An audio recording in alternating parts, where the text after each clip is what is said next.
சில மூஞ்சிகளை போடுறது எப்போ ராசி ஆகும் என்ன பண்ண சும்மா அதே லைட்டாக கிண்டிகிட்டே இருக்கு அவ்வளோதான் போடுற மாதிரி ஓகேடா அப்பளத்தை உள்ள போட்டாங்க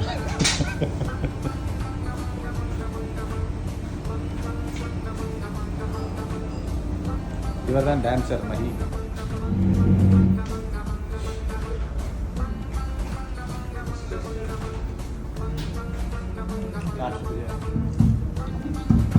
இவருக்கும் அவருக்கும் இந்த வருஷம் கல்யாணம் ஆக போயிருப்பாரு